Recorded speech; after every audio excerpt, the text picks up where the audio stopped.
नमस्कार व्यूअर्स, मैं हूं अमीश देवगन और आप देख रहे हैं देश का सबसे लोकप्रिय डिबेट शो आर पार। सेक्युलरिज्म यानी धर्म निरपेक्षता, इस शब्द को अक्सर आप सुनते होंगे, खासतौर पर टीवी डिबेट्स में तो ये शब्द काफी आम है। आज प्रधानमंत्री मोदी ने इसी शब्द का बेहद सटीक विश्लेषण किया। प्रधानमंत्री मोदी ने बंगाल की एक रैली में कहा, जो पार्टियां मुस्लिमों से एकजुट होकर वोट डालने को कहती हैं वो खुद को धर्मनिरपेक्ष समझती हैं, यानी सेकुलर पार्टियां मानती हैं। लेकिन अगर हम हिंदुओं से एकजुट होने की अपील कर दें तो हमारे बाल नोच लिए जाते हैं। कुल मिलाकर प्रधानमंत्री मोदी ने आज हमला बोला। दरअसल ममता बनर्जी ने हाल ही में एक रैली में के मंच से मुस्लिमों से एकजुट होकर उन्हें वोट देने की अपील की थी और यह अपील करते वक्त ममता बनर्जी ने बीजेपी को बंटवारा करने वाली पार्टी भी करार दे दिया था। बात सिर्फ ममता बनर्जी की नहीं है। कांग्रेस बंगाल में इंडियन सेकुलर फ्रंट यानी फुरफुरा शरीफ तो असम में बदरुद्दीन अजमल के साथ है। वहीं केरल में कांग्रेस ने मुस्लिम लीग का दामन थामा है, यानी कैलकुलेशन हर राज्य में जरूरत के मुताबिक की गई है। सवाल है कि आखिर यह कैसा सेकुलरिज्म है जो एक तरफा चश्मे से देखा जा रहा है और परखा जा रहा है। आज इसी मुद्दे पर होगी देश की सबसे बड़ी बहस। आर पार में आज बात करेंगे, धर्म की बात है। आज का आर पार वाकई बेजोड़ होगा और विश्लेषण के साथ होगा, क्योंकि आज हम इतिहास के पन्नों में भी जाएंगे, समझने की कोशिश करेंगे, बताने की आपको कोशिश करेंगे कि आखिरकार ये धर्म की बात है क्यों।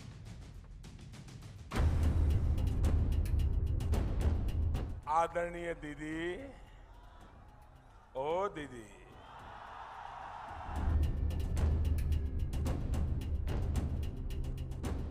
कि आप इलेक्शन हार गई है।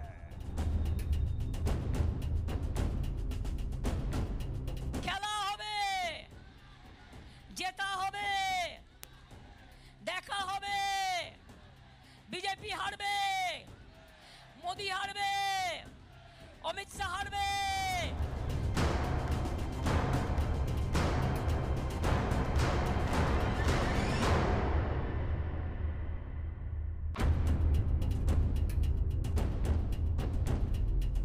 प्रधानमंत्री मोदी ने आज बंगाल की कूच बिहार से तुष्टीकरण की राजनीति पर बड़ा प्रहार किया। प्रधानमंत्री का निशाना ममता बनर्जी पर था, लेकिन इशारा इससे काफी दूर तक था। आपने कहा कि सभी मुसलमान एक हो जाओ, वोट बंटने मत दो। दीदी, आप ये कह रही है, इसका मतलब है कि आपको यकीन हो गया है, आपकी जो ताकत आप मानती थी, वो मुस्लिम वोट बैंक भी आपके हाथ से निकल गया है। मुस्लिम भी आपसे दूर हो गए हैं। दरअसल ममता बनर्जी ने तीसरे चरण से पहले एक चुनावी सभा में अपने परंपरागत वोट बैंक से अपील की थी कि वो किसी के बहकावे में आकर बटे नहीं और उन्हें ही वोट दें। হায়দ্রাবাদ থেকে বিজেপির এক বন্ধু এসছে আর ফুরফুরা শরীফের একটা চ্যাংড়াকে নিয়ে সে কয়েক কোটি টাকা খরচা করে কমিউনাল স্লোগান দিচ্ছে আর হিন্দু মুসলমানে ভাগাভাগি করার চেষ্টা করছে আর মুসলমান ভোটটাকেও ভাগ করার চেষ্টা করছে। যদি আপনারা এনআরসি না চান, এনপিআর না চান, কে না চান, বাংলায় হিন্দু মুসলমান ভাগ করতে না চান, সংখ্যালঘু ভাই বোনেরা আমার, ওদের একটা ভোটও দেবেন না, ওদের একটা ভোটও দেবেন না, ওদের একটা ভোটও দেবেন না। प्रधानमंत्री ने आरोप लगाया कि देश में वोट के लिए धर्मनिरपेक्षता का दोहरा मापदंड अपनाया जाता है। जो बात आप बोल रही है, अगर हमने कहा होता कि सारे हिंदू एकजुट हो जाओ, बीजेपी को वोट दो, तो दीदी ये इलेक्शन कमीशन हमें 8-10 नोटिस भेज देता। सारे अखबार देश के पहले पेज पर भरे पड़े होते और दुनिया भर के एडिटोरियल लिख करके हमारे बाल नोच लिए होते। इससे पहले सीएए, ट्रिपल तलाक, 370 जैसे मुद्दों पर भी धार्मिक रंग चढ़ाने की कोशिश होती रही है। देश में डर का माहौल गढ़ने की कोशिश भी वक्त वक्त पर की जाती रही है। अवार्ड वापसी का वो दौर भी नहीं भुलाया जा सकता जब देश में असहिष्णुता पैदा होने के दावे किए गए थे। प्रधानमंत्री ने आज बीजेपी के स्थापना दिवस पर उन लोगों पर भी निशाना साधा जो राजनीतिक फायदे के लिए अफवाह तंत्र चलाते हैं। गलत नैरेटिव बनाए जाते हैं। कभी सीए को लेकर, कभी कृषि कानूनों को लेकर बहुत बड़ा षड्यंत्र है। इसका मतलब है देश में राजनीतिक अस्थिरता पैदा करना। सवाल ये कि क्या वोट के लिए देश का माहौल बिगाड़ने का खेला हो रहा है? सवाल ये भी, क्या धर्मनिरपेक्षता के नाम पर सांप्रदायिकता काम पर है? आज इसी मुद्दे पर होगी देश की सबसे बड़ी बहस आर पार। धर्म धर्म की बात है। और अब वक्त है आर पार के विश्लेषण का, और वो विश्लेषण जो कि आज बहुत जरूरी है, तुष्टिकरण के इतिहास का विश्लेषण। 1986 में, 1947 में नहीं जा रहा ना, मैं जा रहा हूं उसके बाद के, मैं सीधा 1986 पे आता हूं। शाहबानो पर सुप्रीम कोर्ट का फैसला संसद ने बदला। 2006 डॉक्टर मनमोहन सिंह की सरकार थी। देश के संस्थानों पर पहला हक मुसलमानों का है, यह कहा गया विज्ञान भवन के प्राचीर से। मैं बढ़ता हूं आगे। 2014 इमाम बुखारी सोनिया गांधी के साथ प्रेस कॉन्फ्रेंस कर मुसलमानों से कांग्रेस को वोट डालने को खुलेआम कहा। 2015 देश में, 2017 की मैं बात कर लेता हूं। हामिद अंसारी पूर्व उपराष्ट्रपति के कार्यकाल के आखिरी दिन कहा कि मुसलमानों में डर है। ये जनाब 10 साल तक देश के उपराष्ट्रपति रहे, लेकिन आखिरी दिन, जिस दिन इनका आखिरी दिन था, रिटायर हो रहे थे ये उस पद से, तो जाते जाते बोल गए मुसलमानों में डर का माहौल है। ये हामिद अंसारी का इतिहास है, इसको हर देशवासी जरूर सुने। मैं बढ़ता हूं आगे। 2019 ट्रिपल तलाक को मुस्लिम महिलाओं के खिलाफ बताया गया। आपको याद होगा, ये तो रियल मतलब थोड़े ही दिनों पहले की बात है। 2019 370 जब हटा, तब भी उसे मुसलमानों के नरसंहार के साथ जोड़ दिया गया। 2021 असाउद्दीन ओवैसी ने यूपी के एनकाउंटर के नाम पर एक धर्म को निशाना बताने की बात कही, यह आपके सामने। और अब 2021 में ही ममता बनर्जी ने खुले तौर पर अपील कर दी कि मुसलमान एक तरफ हो और मुझे वोट डाले ना। फुरवरा शरीफ जो कांग्रेस और लेफ्ट के साथ है, यानी इंडियन सेकुलर फ्रंट जिसको कहा जाता है नाम, उसको वोट डाले ना, असाउद्दीन ओवैसी को वोट डाले। मेरे साथ आज बात करने के लिए कौन कौन है? मेरे साथ सुधांशु त्रिवेदी है, मेंबर ऑफ पार्लियामेंट है भारतीय जनता पार्टी के और प्रवक्ता भी है। मेरे साथ तौसीफ खान जुड़ रहे हैं, टीएमसी की सरकार देखना चाहते हैं। मेरे साथ सुबुई खान है, सुप्रीम कोर्ट एडवोकेट है, सोशल एक्टिविस्ट है। मेरे साथ अतिकुर रहमान इस चर्चा में जुड़ रहे हैं, उनका अभिनंदन है, मुंबई महाराष्ट्र से। मेरे साथ इस चर्चा में अखिलेश जी हैं, जो कि कांग्रेस पार्टी के वरिष्ठ नेता है, उत्तर प्रदेश से आते हैं, उनका भी अभिनंदन है। तो आप तमाम मेहमानों का अभिनंदन है। लेकिन तौसीफ भाई, आप आज की चर्चा की शुरुआत मैं सीधे तौर से बिना लाग लपेट के आपसे करना चाहता हूं। दीदी ने एक बात कही जो खुले मन से कही कि मुसलमानों का वोट बंटना नहीं चाहिए, ना फुरफुरा शरीफ को जाना चाहिए, ना ओवैसी साहब को जाना चाहिए। मुसलमानों का वोट अगर पड़ना चाहिए, और उनको डर दिखाया गया सीए का, एनआरसी का, नरेंद्र मोदी का, अमित शाह का और बीजेपी का। कहा गया कि नहीं तो ये आ जाएंगे, आपको एक तरफ वोट डालना है और टीएमसी को वोट डालना है। आपको वो बात कॉम्युनल लगी?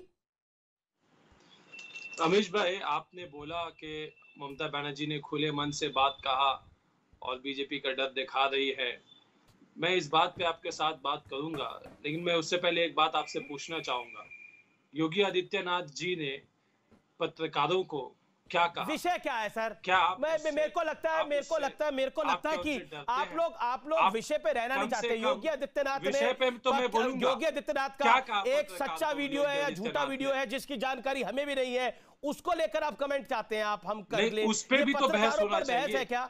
उस पे भी तो बहस होना चाहिए। आप असहज है अपनी नेत्री को बचाने के लिए, ममता बनर्जी की बात को बचाने के लिए आप असहज है क्या? सेल्फ एस्टीम खो दिया, अपने लिए आप लड़ नहीं पा रहे, आप अपने पत्रकारों के लिए लड़ नहीं पा रहे, अपने जर्नलिस्ट के लिए लड़ नहीं पा रहे। ऐसी बात बोली गई, क्या ये बहुत आपत्तिजनक बात नहीं है?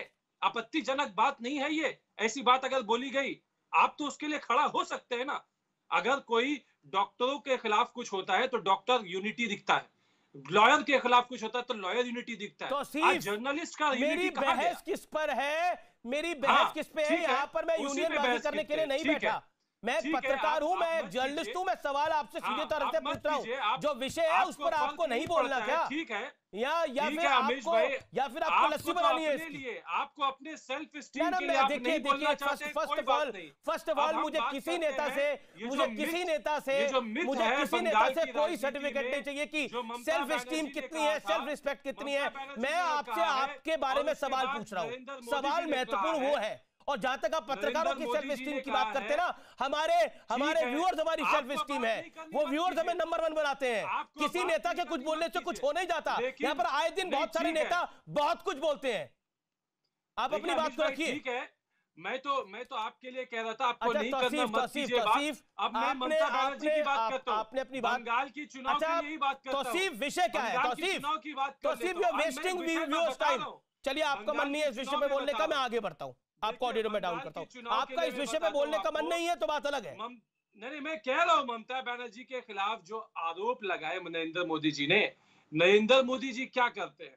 उनके अगर नरेंद्र मोदी जी क्यों हो कि वो प्रधानमंत्री हैं, वो तो कुछ अपना रेस्ट्रेंट दिखाएंगे, लेकिन उनके जो भक्त हैं नीचे के, आप गिरिराज सिंह को ले लीजिए, या आप इस तरीके के बहुत सारे मोटर माउथ नेता हैं बीजेपी के, वो आए दिन कम्युनल बात कहते हैं। ये तो कुछ हम लोग से छुपा हुआ नहीं है। आप हामिद अंसारी जी की बात कह रहे हैं, लेकिन हामिद अंसारी जी ने उस वक्त ये स्टेटमेंट दिया था, किस कॉन्टेक्स्ट में दिया था? हर एक आर्टिस्ट अपना पुरस्कार लौटा रहा था भारत सरकार को, क्योंकि उस जमाने में लिंचिंग हो रहा था, आए दिन लिंचिंग हो रहा था। ये लिंचिंग हिंदुस्तान को लिंचिस्तान बना दिया गया था, जिसके बाद प्रधानमंत्री जी ने भी एक दबे लफ्जों में एक मैसेज भेजा था कि हिंदुस्तान को लिंचिंग स्थान मत बनाओ। और उस वक्त अगर उपराष्ट्रपति ने ये बात कही थी, हामिद अंसारी जी ने बात कही थी, तो उस वक्त उनका चैप्टर खुला, उनसे सवाल जवाब हुए और वो मामला वहां पे खत्म हो गया। बड़ी आसानी से आपने एक सेकंड, अब आपने अपनी बात को रखा। देखिए, अब आपने अपनी बात को रखा। मुझे 10 सेकंड दीजिए, फिर मैं आपके पास दोबारा आ रहा हूं। सुधांशु जी, आपको भी रुक करूंगा। आपने बड़ी आसानी से कह दिया हिंदुस्तान लिंचिस्तान हो गया था। तब 1947 में भारत क्या था? 1990 में जब कश्मीरी पंडितों का नरसंहार हुआ तो कौन सा लिंचिस्तान था? Point number 1, point number 2 and point number 3, आपने बोला ये लोग कॉम्युनल बातें करते हैं। मैं आपसे सवाल बड़ा बेसिक पूछ रहा हूं। तौसीफ, लगातार बोलने से, तौसीफ देखिए मेरी बहस ऐसी नहीं है जहां पे लगातार, तौसीफ ऐसा नहीं होता। आप लगातार बोल रहे हैं और सवाल का जवाब दीजिए।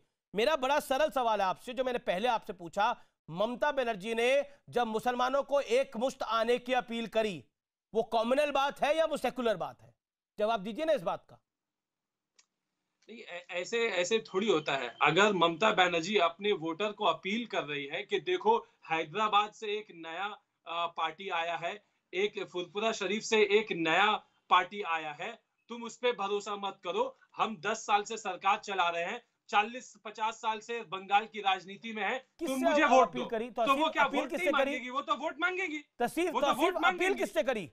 अपील किससे करी? वो आज अगर शिवसेना चुनाव लड़ती तो बीजेपी के नेता कहते कि देखो ये जो महाराष्ट्र से पार्टी आई है, अच्छा हिंदू करने वाली शिवसेना, अच्छा ठीक है, आपने बोला वो अपील करी, ठीक है, आपकी बात को मान लिया, आपकी बात को मान लिया, आपकी बात को, तौसीफ आपकी बात को मान लिया, आपकी बात को मान लिया, ये वोट अपील थी, इसको दूसरे चश्मे से नहीं लेना चाहिए। लेकिन यही बात अगर नरेंद्र मोदी, अमित शाह, जेपी नड्डा या राजनाथ सिंह करते और वो मंच से कहते कि हिंदू एक तरफ हो जाए, यहाँ पर कुछ लोग चंडी पाठ भी कर रहे हैं, कुछ लोग दुर्गा पाठ भी कर रहे हैं, तो आप क्या कहते? जवाब दीजिए इस बात का। अगर शिवसेना बंगाल में शिवसेना है क्या बंगाल के अंदर? बीजेपी कहती मेरी चाची की मूंछ होती तो वो चाचा होता। शिवसेना बंगाल में है नहीं, शिवसेना की बात करेंगे, शिवसेना बंगाल में नहीं है ना। मैं सवाल आपसे जो पूछ रहा हूं उसकी बात करिए।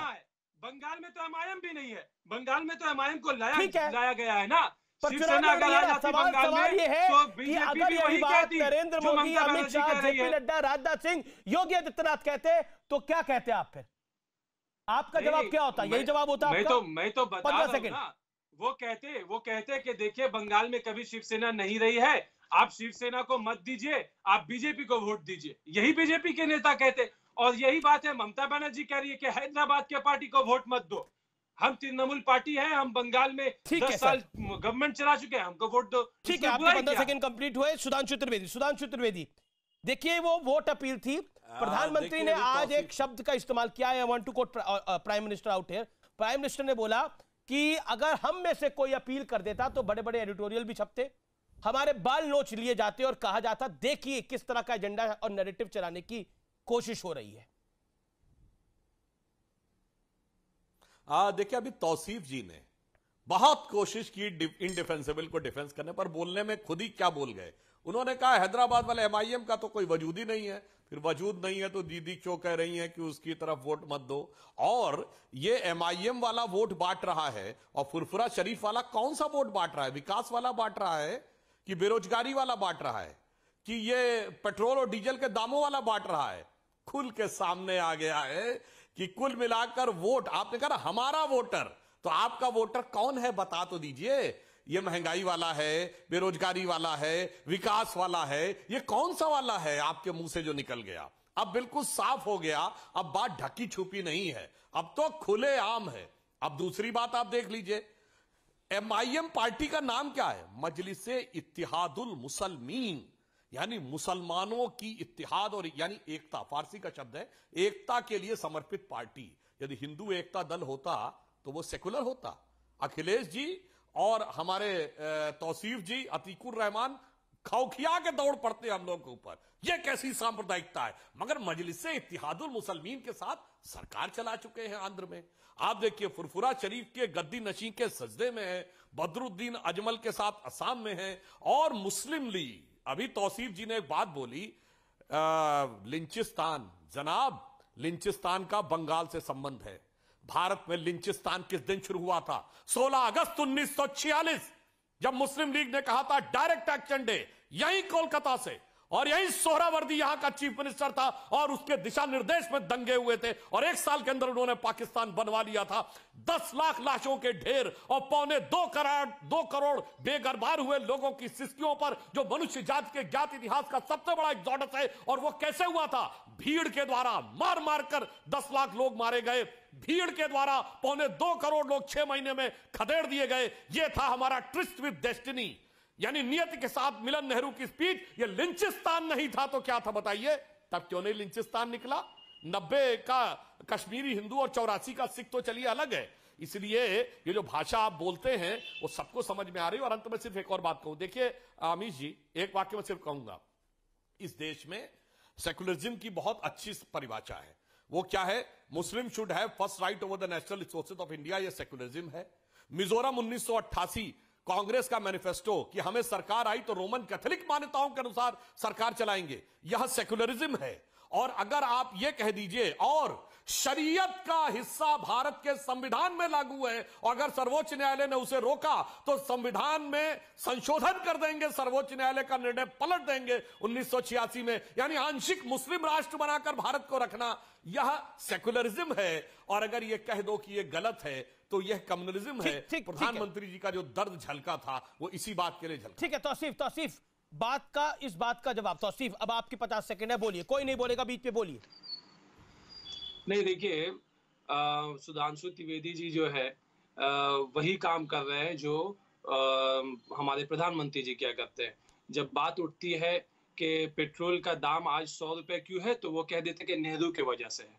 जब बात उठती है कि 6 साल में सरकार में रहने के बावजूद आज जीडीपी का हाल बुरा क्यों है, तो वो कह देते हैं नेहरू की वजह से। उसी तरीके से सुधांशु त्रिवेदी जी अब इस बात से भी इनकार कर दे रहे हैं कि कभी लिंचिंग हुआ था, अखलाक को या और भी जो लोगों को खाने पे, किसी के पे चोरी का इल्जाम लगा के, किसी पे खाने पीने का इल्जाम लगा के, किसी के पहनावे के नाम पे मार दिया गया, इससे इनको कोई आपत्ति नहीं है। तो ऐसा भारत किसी को नहीं चाहिए। भारत कंगारू, आप कंगारू कोर्ट यहाँ पे नहीं चला सकते। भारत को आप डेमोक्रेटिक कंट्री रखिए, उसको ऑटोक्रेटिक कंट्री आप नहीं रख सकते। नहीं, कंगारू कोर्ट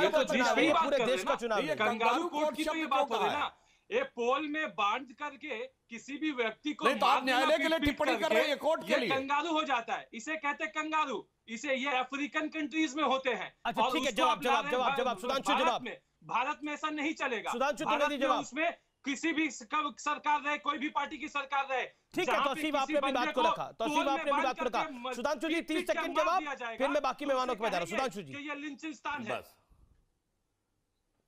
हाँ, मैं जवाब देता हूं। ये देखिए, ये अखलाक की बात बोले तौसीफ भाई, जरा जाके देख लीजिएगा। हमारी सरकार नहीं थी, अखिलेश यादव की सरकार थी उत्तर प्रदेश में। जब गृह मंत्रालय ने रिपोर्ट मांगी तो ना उसमें बीफ का जिक्र है, ना सांप्रदायिक हिंसा का जिक्र है, जिसका पूरा हल्ला मचाया गया। ये क्या है भाई?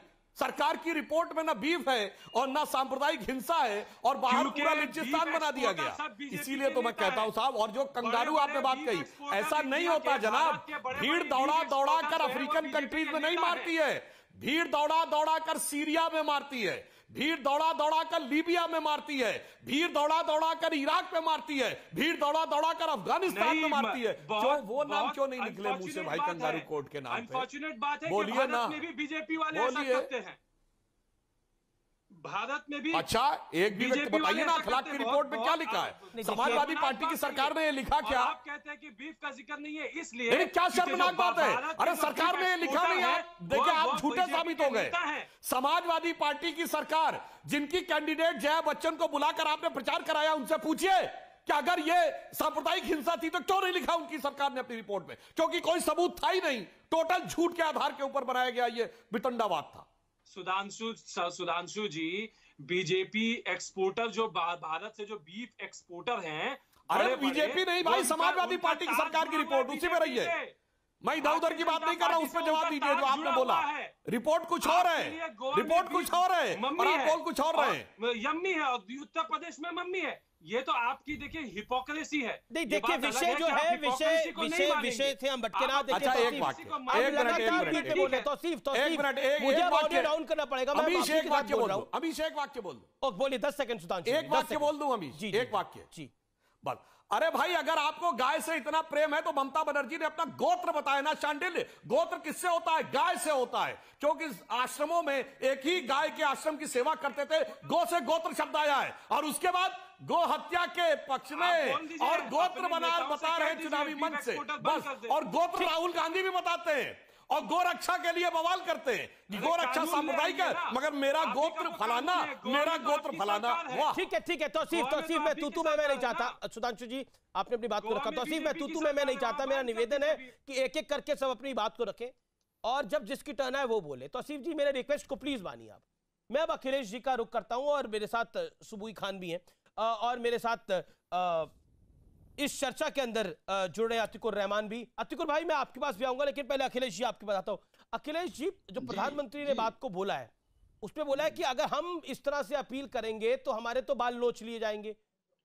बड़े बड़े लोग इसके ऊपर बोलेंगे कि ये ऐसा कैसे कर सकते हैं। और आप भी बोलते हैं आए दिन ये हिंदू मुसलमान की राजनीति बंद होनी चाहिए इस देश के अंदर। हर चुनाव में हिंदू मुसलमान की राजनीति होती है। क्या कहना चाहते हैं आप? देखिए, यही तो कांग्रेस पार्टी का कहना है कि आदरणीय मोदी जी, ममता जी, आपसे देश और बंगाल नहीं चलने वाला है। ये आप लोगों की सांप्रदायिकता की नूरा कुश्ती ये देश और प्रदेश के लिए घातक है। सिर्फ कांग्रेस ही है जो बंगाल और देश को आगे बढ़ा सकती है। और हमारे मोदी जी के देखिए बेचारगी, देखिए प्रधानमंत्री 7 साल से हैं, बोलने के लिए कुछ है ही नहीं अपनी सरकार की उपलब्धियों का। तो ये नहीं चाहिए इस देश को, न मोदी चाहिए न ममता चाहिए, सिर्फ कांग्रेस चाहिए। और कांग्रेस ही इस देश को और बंगाल को आगे ले जा सकती है। और ये जो सांप्रदायिकता की नूरा कुश्ती है, इससे देश को निजात चाहिए, निजात चाहिए। हमारे प्रधानमंत्री जी 24 घंटे असत्य बोलते हैं, अमर्यादित भाषा बोलते हैं, आत्म प्रशंसा और पर निंदा में दिन रात लगे होते हैं। और हमारे आदरणीय मोदी जी भी झूठ ही झूठ बोलते हैं। अभी आपने भी कई झूठ बोले, आपने और दोनों लोगों ने झूठ बोला। हमारे सुधांशु जी ने, आपने कहा कि मनमोहन सिंह ने विज्ञान भवन में कहा था कि पहला हक मुसलमान संसाधनों पे, पहला हक मुसलमानों का बिल्कुल है। कहा था। मैं अगर नहीं कहा हो तो दिखा दीजिए। आप ये ना आप झूठ आप बोल रहे दिखाइए, हैं। वो कहा नहीं कहा था, मुसलमान शब्द का आप दिखाइए, प्रयोग अपना किया। काम करिए, लेकिन आप माफी फिर मांगेंगे। लेकिन आपने बोला कि हम कॉम्युनल राजनीति नहीं करते।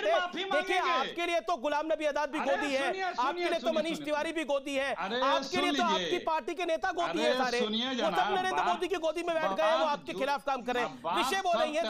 देखिए आपने बोला कि कांग्रेस कॉम्युनल पॉलिटिक्स की बात नहीं करती, कांग्रेस सेकुलरिज्म की बात करती है। अखिलेश जी, तो मैं आपसे बड़े सम्मान ये सवाल पूछना चाहता हूं, आप मेरे मेहमान हैं, मैं आपसे ये सवाल पूछना चाहता हूं। आपने बड़ा आरोप लगा दिया कि आप झूठ बोल रहे हैं, लेकिन मैं आपसे सवाल पूछना चाहता हूं, ये इंडियन सेकुलर फ्रंट, एक सेकंड जवाब दीजिए, इंडियन सेकुलर फ्रंट यानी फुरफुरा शरीफ के साथ कौन सा सेकुलरिज्म का धागा निभा रही है कांग्रेस पार्टी?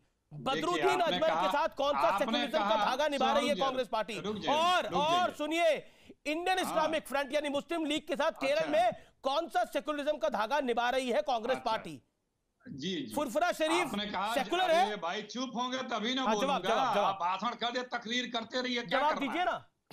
आपने कहा कि आप झूठ नहीं बोलते हैं, मैंने बताया आप झूठ बोल रहे हैं, उसमें मुस्लिम शब्द का प्रयोग ही नहीं हुआ है, यही झूठ है आपका। सुधांशु जी का, अखिलेश जी, अरे मैं कई कांग्रेस के नेताओं को इस पर बड़ा ही ना दिखाया, इस समय महत्वपूर्ण है आज की बहस। आप लोग बहस के अंदर एंगल बदलने के लिए आते हैं जो हो नहीं पाएगा। मेरा सवाल बड़ा डायरेक्ट है, क्या फुरफुरा शरीफ सेकुलर है? क्या इंडियन सेकुलर फ्रंट के साथ आपका अलायंस सेकुलर है? बदरुद्दीन अजमल के साथ सेकुलर है? जवाब दीजिए इस बात। बताता हूं, केरल में आपका अलायंस सेकुलर है? जवाब दीजिए। चीख लीजिए जनाब चीख चुके ना। मैं सवाल पूछ रहा हूं आपसे। अरे भाई चीख रहे हैं, सवाल पूछ रहे हैं, 5वीं बार पूछे आप जनाब। ये नेहरू कौन सी चीज थे कि अंग्रेज भी कोसते थे और बीजेपी भी कोसते हैं। ईस्ट इंडिया कंपनी पार्ट 1 भी कोसती थी, ईस्ट इंडिया कंपनी आज जो सत्ता में बैठी वो भी नेहरू को कोसती है। ये मोदी जी प्रधानमंत्री हैं, लेकिन अब प्रचार कर रहे हैं 5 राज्यों में। क्या अपने सरकार की उपलब्धियां नहीं गिना सकते? क्योंकि है ही नहीं है, गिनाएंगे क्या? अखिलेश जी, मेरे सवाल का जवाब, मैंने 2 करोड़ नौकरियां दी। अखिलेश जी, मेरे सवाल का भी जवाब दीजिए। आपने प्रश्न पूछ लिया, हाँ जवाब मैं दे रहा हूं, सुनिए धीरे से। जवाब देना पड़ेगा अखिलेश जी। दे रहा हूं जवाब, एकदम दे रहा हूं। देखिए ऐसे तो नहीं हो सकता ना कि आप लोग समझ के भाषण दें। दे रहा हूं, जवाब दीजिए, प्लीज दीजिए, प्लीज दीजिए। हाँ एकदम धीरे से सुन लीजिए। हाँ धीरे जी रखा हुआ मैंने। यही मोदी जी हैं, कलकत्ता में एनआरसी और सीए बोलते हैं। अब आसाम में जाकर के क्या बोलते हैं? वहां पे एनआरसी नहीं है, वहां पे सीए नहीं है। क्यों? आदरणीय मोदी जी, ओ दीदी, ओ मोदी जी, क्यों उपलब्धि क्यों नहीं बताते हो? बताओ कि मैंने 2 करोड़ नौकरी हर साल दे दी। बताइए कि मैंने डॉलर को रसातल पर ला दिया, गंगा मैया बंगाल में भी है, मैंने उनको साफ कर दिया, काशी को क्योटो बना दिया, 15 लाख लोगों के खाते में डाल दिया, काला धन लेके सबके ले आया, मैंने कर दिया, अच्छे दिन ला दिया, महंगाई को नियंत्रित कर दिया, पेट्रोल के दाम रसातल पे ला दिया, दाऊद को ले आया, चीन को लाल लाल आंख करके भगा दिया। अरे भाई आप 7 साल से हैं, यही कह के सत्ता में आते, ये बताइए इस पे आपने क्या किया? अखिलेश, लेकिन वो नहीं, उस पे आएंगे कम्युनल एजेंडे पे। मोदी जी, ममता जी, आप दोनों से नहीं होगा। इस देश में आप दोनों की राजनीति नहीं चलेगी। 1 मिनट से ज्यादा का समय हो गया, 1 मिनट 8 सेकंड हो गए की बात होगी सर। 1 मिनट 8 सेकंड हो गए, आपको मैं जूम इन करके आपकी टाइम लिमिट दिखा देता हूं, लेकिन सवाल का जवाब नहीं आया। आईएसएफ के साथ समझौता कम्युनल है या सेकुलर है? बदरुद्दीन अजमल के साथ समझौता कम्युनल है कि सेकुलर है? केरल में समझौता सेकुलर है या कम्युनल है? जवाब दे दीजिए। मैं आपसे छठी बार ये सवाल पूछ रहा हूं। इस देश में कम्युनल बातें करने वाले प्रधानमंत्री और मुख्यमंत्रियों की आवश्यकता नहीं है, जो कम्युनल बातें आईएसएफ के साथ समझौता क्या है? सरकार की उपलब्धियां नहीं बताते हैं। ठीक है, सुधांशु त्रिवेदी जवाब। की योजना नहीं बताते हैं। सुधांशु त्रिवेदी जवाब। सुधांशु त्रिवेदी जवाब। सरकार ये काम करेगी। ठीक है, आपने बात को रखा, आपने ये काम कर दिया। सुधांशु त्रिवेदी। अरे जनाब, कपड़ों से पहचान करने वाले प्रधानमंत्री जी, कपड़ों से पहचान करने वाले बात को रखा अखिलेश जी। सुधांशु जी बोलिए। अब आप काफी बोल लिए, अब आपका धारा प्रभाव प्रवचन हो गया। मान्यवर, अब दूसरे को भी मौका दें, ले लीजिए। अखिलेश जी, आपने कहा कि अभी अमीश जी के लिए आपने कहा कि झूठ बोला। मैं आपको दिखा रहा हूं, 9 दिसंबर 2006 मुस्लिम should have first right over the national resources of India. Prime minister, economic times ने छापा, हिंदुस्तान टाइम्स ने छापा, इकोनॉमिक और टाइम्स ऑफ इंडिया ने छापा, और बिजनेस स्टैंडर्ड ने छापा। क्यों नहीं नोटिस दिया आपने? और औकात है तो आज ही दे दीजिए जाके नोटिस, दीजिए जाके नोटिस में जानू। क्यों नहीं कोर्ट में ले गए कि उन्होंने झूठ बोला? अरे सब 50 अखबारों में छपा और आज आकर इन पे चढ़ाई कर रहे, झूठ बोला। नहीं साहब, आप चाहते तो वही थे जो छपा, और उसके बाद आज बचाव के लिए कह रहे माइनॉरिटीज। तो ये बताइए, माइनॉरिटीज के लिए अगर आप कहे थे तो बताइए, कभी किसी सिख को बनाया माइनॉरिटी कमीशन का चेयरमैन? कभी किसी जैन को बनाया? कभी किसी पारसी को बनाया? कभी किसी यहूदी को बनाया? कभी कभी वो तो बनाया, वो बनाया, वो प्रधानमंत्री बनाया नहीं बनाया। मैंने माइनॉरिटी कमीशन, आप देखिए खाने में रख दिए। अरे आप फैक्ट आपके सामने रख दो तो आप देखिए बिलबिलाने लगते हैं। नहीं करते हैं जनाब, ये सब नहीं करते हैं। हम जो देश हित में हो, मनमोहन सिंह जी ने देश की गरिमा को, देश की अर्थव्यवस्था को, देश को राजनीति की, देश की सामाजिक व्यवस्था को दुनिया में आगे पहुंचाया था, जिससे आज आप नेस्तनाबूद कर रहे हैं आदरणीय मोदी जी के नेतृत्व में। अब आइए, अच्छा चलिए अब आगे आते हैं। मैंने डिस्टर्ब नहीं किया था अखिलेश जी, आप एकदम बीच में कूद पड़े क्योंकि अनकंफर्टेबल फैक्ट आ गए। अब पूरी बात मुझे करनी है। आपने कहा 2 करोड़ रोजगार, मनमोहन सिंह जी ने अर्थव्यवस्था पूरी की थी। अब मैं आपको याद दिलाना चाहता हूं, ये फुरफुरा शरीफ के गद्दी नसीं के साथ गठबंधन 2 करोड़ रोजगार दिलाने के लिए है। बदरुद्दीन अजमल के साथ मनमोहन सिंह जी की आर्थिक नीतियों को बढ़ाने के लिए है, जो असम के सांसद थे। या मुस्लिम लीग के साथ आपका गठबंधन विकास को नई ऊंचाइयों पर ले जाने के लिए है, या पेट्रोल और डीजल की दाम कम करने के लिए। जनाब, भारत की जनता ने पंचतंत्र में रंगे सियार की कहानी सुनी है, इसको शब्दशः मत दीजिए। अरे लाचार आप है भाई, 3-3 जगह 3-3 लोगों की बैसाखी में खड़े और हमसे कह रहे हैं हम लाचार है। बता दीजिए ना, इनमें से कौन जो है रोजगार की बात कर रहा है, कौन विकास की बात कर रहा है, कौन पेट्रोल की बात कर रहा है? आप बता दीजिए ना। अरे चुनाव बंगाल का है, बताइए बंगाल में। और लाचारी इनकी देखिए, राहुल गांधी क्यों नहीं जा रहे चुनाव प्रचार करने बंगाल में? अब देखिए फिर एक उपलब्धि नहीं बता पा। अरे अखिलेश जी, अच्छा ठीक है, आप देखिए, आप मोदी जी की, अरे मुझे सिर्फ ये बताइए, राहुल गांधी क्यों नहीं जा रहे बंगाल में चुनाव प्रचार करने? ठीक है, अब लाचारी किसकी है? सरकार की उपलब्धि। लाचारी से मुझे याद आया, हमारे लाचारी की बात हो रही है। सियासत में लाचारी किसे कहते हैं? सियासत में लाचारी किसे कहते हैं? वो बंगाल और केरल में देख के पता लग जाता है। बंगाल में जिस लेफ्ट के साथ लड़ रहे हैं उसी लेफ्ट के खिलाफ लड़ रहे हैं केरल के अंदर। तो अखिलेश जी, लाचारी की बात आप कर रहे थे, तो लाचार कौन है, किस लिए है, इसकी ज्यादा विवेचना आप कर सकते हैं, लेकिन विषय जो है मैं उसी पर रहता हूं। और आसाम में जो है वो नहीं है। ठीक है, आपका पॉइंट है। ओके सुबोई जी, अखिलेश जी, आपकी बात हो गई हो तो अब मैं दूसरे मेहमानों को ले लूं। 2 मेहमान अभी तक बोले नहीं। सुबोई जी, आपका मैं रुख करता हूं। This is politics of development और this is politics of appeasement. यह कहा जा रहा है कि पेट्रोल के लिए, बढ़ती महंगाई के लिए, नौकरियों के लिए, क्या फुरफुरा शरीफ के साथ गठबंधन इसलिए हुआ है? क्या ममता बनर्जी भी अगर एक वोट बैंक को वोट कह रही है कि एक मुफ्त वोट डालना, ओवैसी और फुरफुरा शरीफ में कंफ्यूज मत हो जाना, वोट मुझे ही आना चाहिए, तो क्या यह विकास के लिए वोट मांगा जा रहा है या एक धर्म विशेष को यह कहा जा रहा है कि तुम एक मुश्त के वोट डालो जिससे मैं जीत जाऊं, दूसरी तरफ हम डिवाइड करा लेंगे? जी अमीश, आज आपने 3 बहुत महत्वपूर्ण समस्याओं को एक्सपोज करने के लिए इन लोगों से कुछ सवाल पूछे हैं। छद्म धर्मनिरपेक्षता, तुष्टीकरण की गंदी राजनीति और इस्लामिक स्टेट बनाने की वैचारिक अनुकूलता, ये तीनों ही चीजें आपने एक्सपोज करने के सवाल पूछे हैं, बट ये लोग उससे कन्नी काटने की कोशिश कर रहे हैं। किसी भी समस्या को समझने के लिए हमें उसकी जड़ तक जाना होता है। अमीश, कुछ क्षणों के लिए मैं 1947 में आज जाना चाहूंगी।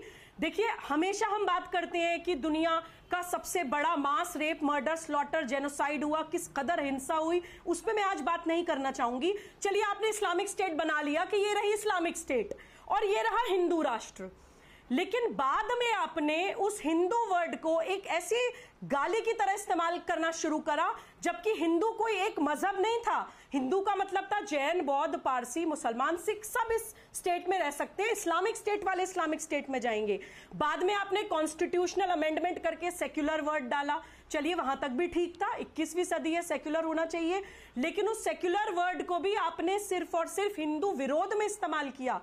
आपने मुसलमानों को माइनॉरिटी का वर्ड दिया, जबकि हिंदू का इतिहास उठा के देख लीजिए कि कभी भी किसी माइनॉरिटी के साथ इस देश में हिंसा नहीं हुई, फिर भी आपने कुछ लोगों को माइनॉरिटी स्टेटस देकर उनका तुष्टीकरण लगातार इतने सालों तक किया। आपने उन लोगों को देश का दामाद और फूफा बना लिया कि आए दिन वो नाराज हो जाते हैं। कभी वो 100 करोड़ बना 15 करोड़ की धमकी देने लगते हैं, कभी MF हुसैन हमारे हिंदू देवी देवताओं की नग्न तस्वीरें बना लेते हैं, कभी 1992 में कश्मीरी पंडितों का नरसंहार हो जाता है। अभी CNRC में अभी कुछ महीनों पहले की बात कर रही हूं, हिंदू विरोधी नारे हमारी सेंट्रलाइज्ड यूनिवर्सिटीज में लग रही हैं। लेकिन आपने धर्मनिरपेक्षता की आड़ में एक मजहब को, जो मजहब था उसको तो लार्जर देन लाइफ बना दिया, और एक नेशनल आइडेंटिटी को, एक राष्ट्रीय पहचान को आपने मजहब बोल दिया। ये जो चालाकी करते हैं अमीश, ये एक्सपोज होना बहुत जरूरी है। इसका सॉल्यूशन तब तक नहीं निकलेगा जब तक हम ये ना जान ले कि हिंदू कोई मजहब नहीं है, हिंदू एक राष्ट्रीय पहचान है। जब तक कॉन्स्टिट्यूशनली ये डिक्लेयर ना हो जाए कि हिंदू मुझे लगता है विषय वो नहीं है। मेरा विषय आज का ये है, क्या ये धर्म की बात है? क्या ये धर्म की बात है? क्या सेक्युलरिज्म का चश्मा एक तरफ का है? क्या अगर ममता बनर्जी बात करे तो वो तो सेक्युलरिज्म है, लेकिन अगर दूसरी तरफ की बात हो तो वो कम्युनलिज्म है। क्योंकि ऐसा माना जाता है कि दूसरी तरफ तो ये चुनाव की स्ट्रैटेजी है, और इस तरफ अगर करा जाए तो ये कम्युनल एंगल है पूरा का पूरा। पॉइंट ये है इस समय, ठीक है। आपका मैं अतिकुर रहमान का रुख करता हूं। Atikur Rahman, the basic point what prime minister said, क्या अगर इसी तरह की स्पीच जो ममता दीदी ने दी वो भारतीय जनता पार्टी का कोई बड़ा नेता देता तो आपका रिएक्शन क्या होता? अमित जी, सबसे पहली बात तो ये है, देखिए सेक्युलरिज्म का इतना ओछा और इतना नैरो डेफिनेशन, और वो भी प्रधानमंत्री के द्वारा, ये तो काबिले बर्दाश्त। आपका ऑडियो नहीं आ रहा, आपका वीडियो भी नहीं आ रहा। मैं दोबारा आपसे संपर्क साधने की कोशिश करता हूं। आगे आपका वीडियो, बोलिए अतिकुर रहमान। हमारा जो सेक्युलरिज्म है अमित जी, वो 1857 का सेक्युलरिज्म है, जब हिंदू, मुसलमान, सिख, ईसाई सब ने अंग्रेज साम्राज्य के खिलाफ अपना बेड़ा उठाकर उनको ये साबित किया कि हम आपकी ताकतों के सामने झुक नहीं सकते। हमारा सेक्युलरिज्म महात्मा गांधी के भाषणों से मिलता है। हमारा सेक्युलरिज्म उस सरदार पटेल से मिलता है जो दिल्ली में जब राइट्स हो रहे थे, मुस्लिम मोहल्ले में जाकर पुलिस को ये आश्वासन दिया था कि ये मुसलमानों की चाकू छुरी दिखाकर आप इन माइनॉरिटीज को कत्ल का इल्जाम नहीं दे सकते। वो सेक्युलरिज्म आज तक के कायम रहा। प्रधानमंत्री की छवि अमित जी ऐसी होनी चाहिए। मेरा सवाल ये है कि ये तो प्रधानमंत्री ने तो उल्टा सवाल पूछा। उन्होंने बोला जो ममता दीदी ने बोला, अगर हम ऐसा कुछ बोल देते तो हमारे तो बाल नोच लिए जाते। क्या ममता बनर्जी ने जो बोला कि मुसलमान वोट नहीं बंटना चाहिए वो सेक्युलर था? वो सेक्युलर स्टेटमेंट है? अमित जी, मैं वही आपको बोलिए कि ममता बनर्जी या राहुल गांधी या सोनिया गांधी, इन सबसे बरअक्स ऑपोजिट प्रधानमंत्री की छवि होनी चाहिए। प्रधानमंत्री जब खड़े होते हैं तो प्रधानमंत्री को सेक्युलरिज्म का ऐसा ओछा डेफिनेशन की देने की जरूरत क्यों पड़ी? उनके दिल में ये चीज घर कर गई है कि अगर मैं कुछ कहूंगा तो इलेक्शन कमीशन का नोटिस आएगा उनको। इस बात को ये दर्शाता है। ठीक है, सुधांशु इसका जवाब देंगे। चोर है, सुधांशु त्रिवेदी, दिल में चोर है सेक्युलरिज्म को लेकर। प्रधानमंत्री के दिल में चोर है सेक्युलरिज्म को लेकर। सुधांशु त्रिवेदी, सेक्युलरिज्म की कितनी नैरो डेफिनेशन थी? अतिकुर रहमान जी, आप तो स्कॉलर हैं, यह बताइए, जब शाहबानो केस होता है तो यह कहा जाता है कि धर्म के मामले में सरकार इतना सा भी हस्तक्षेप नहीं करेगी। अगर 120 या 180 रुपया महीना किसी तलाकशुदा महिला को देना है और वो धार्मिक भावना में हस्तक्षेप नजर आ रहा है तो धर्म तय करेगा, कानून नहीं। ये 1986 और 1987 में कहते हैं कि राम मंदिर के मुद्दे पे भगवान राम कहां पैदा हुए यह अदालत से तय करवाया जाएगा, और वो हुए भी या नहीं अदालत में साबित करना पड़ेगा। एक तरफ धर्म में इतना हस्तक्षेप नहीं, दूसरी तरफ इतना हस्तक्षेप। ये कितना नैरो है डेफिनेशन सेक्युलरिज्म का, या कितना वाइड है बताइए भाई। आप भूल जाते हैं ये।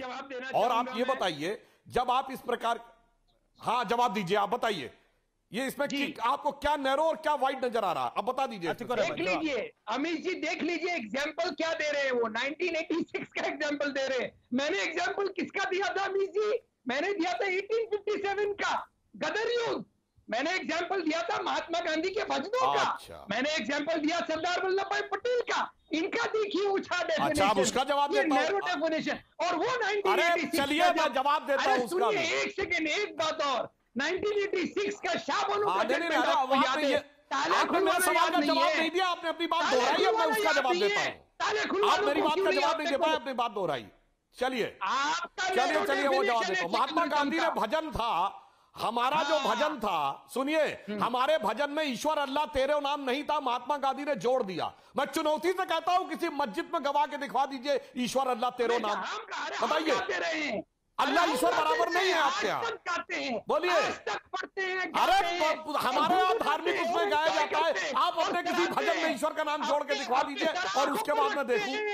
अपने अब बता रहा हूं, ये 1857 नहीं था।